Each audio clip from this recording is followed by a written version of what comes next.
Train യാത്രക്കാരന്റെ mobile മോഷ്ടിച്ച കേസിൽ പ്രതിയുടെ പിതാവ് പോലീസിന്റെ പിടിയിൽ. മോഷ്ടിച്ച മൊബൈൽ ഫോൺ വിൽപ്പന നടത്താനുള്ള ശ്രമത്തിനിടെയാണ് ഇയാളെ പിടികൂടിയത്. താനെ സ്വദേശിയായ ട്രെയിൻ യാത്രക്കാരന്റെ 75,000 രൂപ വില വരുന്ന ഐഫോൺ മോഷ്ടിച്ച കേസിൽ കോഴിക്കോട് പന്നിയങ്കര സ്വദേശി ഹാരിസാണ് റെയിൽവേ പോലീസിന്റെ പിടിയിലായത്. ഹാരിസിന്റെ മകൻ ഷാഹുലാണ് ഐഫോൺ മോഷ്ടിച്ചതെന്ന് പോലീസ് അന്വേഷണത്തിൽ കണ്ടെത്തി. യുവാവ് ബൈക്ക് മോഷണക്കേസിൽ കോഴിക്കോട് സബ് ജയിലിൽ റിമാൻഡിൽ കഴിയുകയാണ്. ഷാഹുൽ പിതാവിനെ മൊബൈൽ ഫോൺ വിൽക്കാൻ ഏൽപ്പിക്കുകയായിരുന്നു. സംശയത്തെ തുടർന്ന് മൊബൈൽ ഷോപ്പ് ഉടമ നൽകിയ വിവരത്തിന്റെ അടിസ്ഥാനത്തിൽ കോഴിക്കോട് റെയിൽവേ പോലീസ് സ്ഥലത്തെത്തി ഹാരിസിനെ പിടികൂടുകയായിരുന്നു. ഈ മാസം 12-നായിരുന്നു കേസിനാസ്പദമായ സംഭവം നടന്നത്. പുലർച്ചെ 3 മണിയോടെ കാസർഗോഡ് റെയിൽവേ സ്റ്റേഷനിലെത്തിയ വരാവൽ എക്സ്പ്രസിലാണ് മോഷണം നടന്നത്.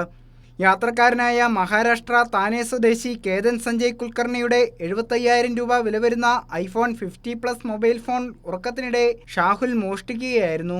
മൊബൈൽ നഷ്ടപ്പെട്ട കേതൻ ഉടൻ റെയിൽവേ പോലീസിനെ വിവരമറിയിച്ച് ഇമെയിലിൽ വഴി പരാതി നൽകി.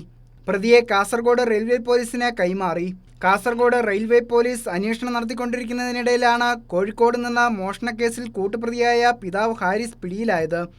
കൈരളി ന്യൂസ്, കാസർഗോഡ്.